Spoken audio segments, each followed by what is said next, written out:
با هم به صحبت‌های آقای سامی کافچیان از انجمن نگهبانان پرچم گوش می‌کنیم. درود بر تمامی حضار. بسیار سپاسگزارم از اینکه امروز تشریف آوردید اینجا و این اتفاق رو تسلیت میگم به همه وطن دوستانی که شنیدن خبر درگذشت شاهزاده براشون تاثیر گذاشت و این افتخار رو داشتیم که اینجا میزبان مراسمی باشیم تا به اجتماع ابراز همدردی بکنیم به خاندان پهلوی. من یکی از متولدین اولین دهه پس از تغییر هستم. دوران پهلوی رو تجربه نکردم. وقتی من به دنیا آمدم محمد رضا شاه پهلوی دار فانی رو ودا گفته بود.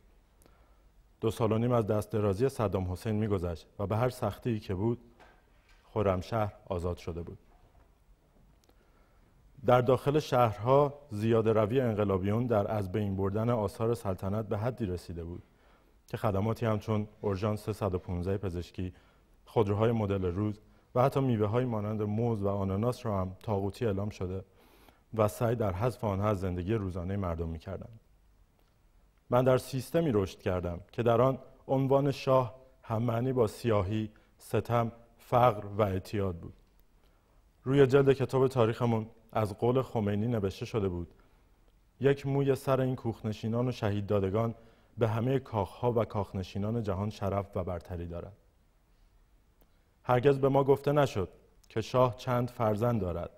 حتی از سرنوشت محمد رضا شاه و اینکه چه بر وی گذشت، کجا، کی و چگونه درگذشت کلمه‌ای به ما گفته نشد.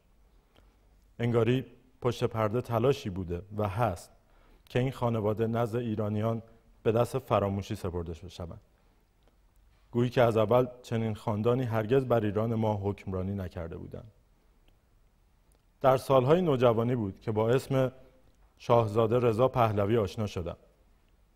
همیشه فکر میکردم که ایشان فقط 5-6 سال با من تفاوت سنی دارند. تعجبی نداره، چون همه خاطرات اطرافیانم از ایشان محدود به دوران کودکی شاهزاده بود. در همون سالها بود که با خواندن کتاب آخرین سفر شاه، سرنوشت یک متحد آمریکا، نوشته ویلیام شوکراس انگلیسی، تا حدودی با وقایع پس از خروج شاهنشاه از ایران، البته با سانسور فراوان، آشنا شدم. نکته این که با وجودی که کتاب با مجوز وزارت ارشاد چاپ شده بود و من از کتابخانه قرض گرفته بودم، اما به خاطرش از فرمانده بسیج مسجد محل کتک خوردم. گذر زمان من رو در ایران به مکانهای مختلفی کشاند که در هر کدوم به وضوح سعی شده بود رد پای سلسله پهلوی و بالاخص شخص محمد رضا شاه پهلوی پاک بشود. در نوجوانی با چشم خود دیدم که در مقبره ابو علی سینا در همدان لوح سنگی مربوط به افتتاحیه را در ابتدا به وضوح تراشیده و بار دیگر که مراجعه کردم با لوحی دیگر که نامی از محمد رضا شاه بر آن نبود جایگزین کرده بودند. زمانی که به عنوان خبرنگار جهت تهیه گزارشی از 100 سالگی نفت به مسجد سلیمان رفته بودم، سد عظیم شهید عباسپور رو که بیش از 35 سال از عمر آن می‌گذشت به صورت درگوشی سد رضا شاه کبیر معرفی کردند. سدی که در مقابل موشک‌های هواپیماهای عراقی همچون کوهی مقاومت کرده بود و تنها لکه سیاهی حاصل از انفجار موشک‌ها بر آن نقش بسته بود. به همه اینها اضافه کنید صدها و شاید هزاران طرح عمرانی در سرتاسر ایران را که در زمان سلطنت خاندان پهلوی تهیه شده و جمهوری اسلامی با افتخار طراحی و اجرای آنها رو به نام خودش سند زده بود. وقتی می‌بینم و می‌شنوم که متاسفانه تعدادی از هموطنان ترک، کرد، عرب و بلوچ به دنبال تکه تکه کردن ایران هستند، متاسف می‌شوم که چرا هیچ کدام از همسن و سالانم در ایران چیزی نمی‌دانند از قائله آذربایجان و زحمتی که محمد رضا شاه پهلوی جهت قل و غم جدایی طلبان و حفظ یکپارچگی کشورم متحمل شد. متاسف می‌شوم که در حالی که جمهوری اسلامی تمام سعی و تلاشش را جهت سانسور حقایق تاریخی می‌کند، در این سمت مرزها برای بسیاری شنیدن آنچه بر فرزندان ایران می‌رود تعجب آور است.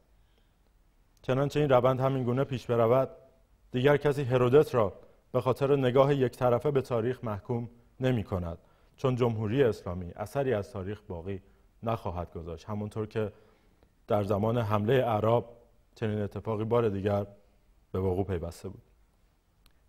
تمامی مطالبی که گفتم صرفاً توضیحاتی بود برای اینکه آگاه باشید که درست است که ما با سرود شاهنشاهی بزرگ نشدیم. درست است که ما با عشق به پرچم شیر و خورشید بزرگ نشدیم. قبول دارم که ما به جای القابی مانند اعلیحضرت، شاه بانو، شاهپور و شاهدخت با احترام به جناب حجت الاسلام حضرت آیت الله و رهبر مسلمین جهان بزرگ شدیم.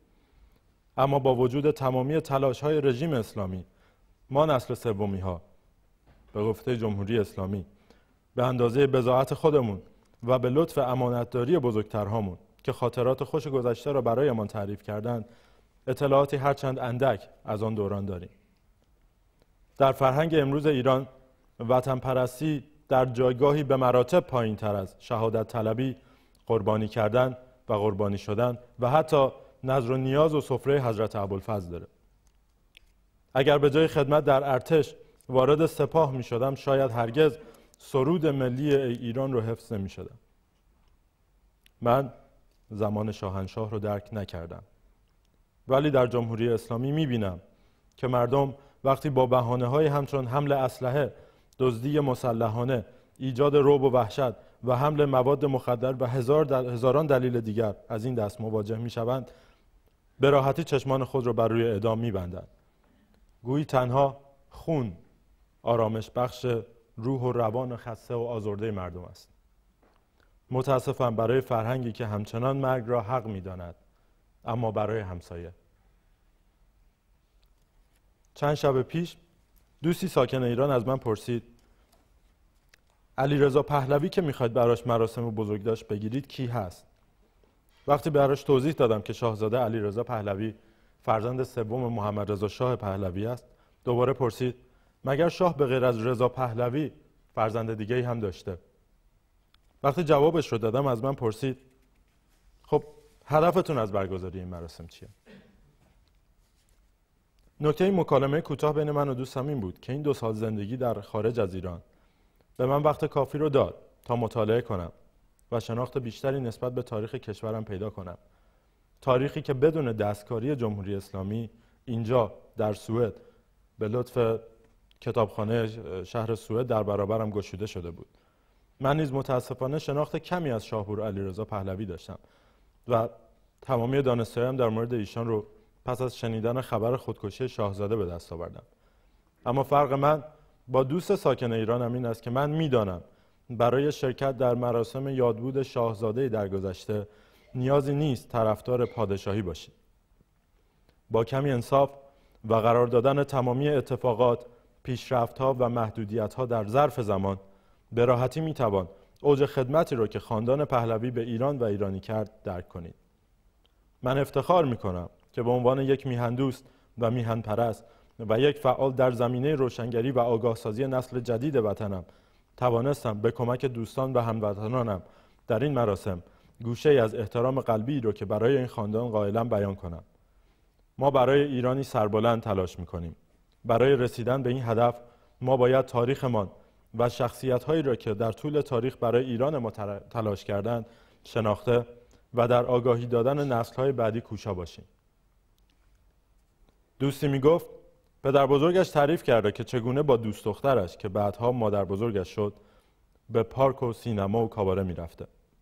چند وقت بعد وقتی دست در دست دوست دخترش توسط نیروی انتظامی متوقف شد و کتک مفصلی از مأمور نوشجان کرد، فهمید پدر بزرگش انقلاب که نه، کولاک کرده بود.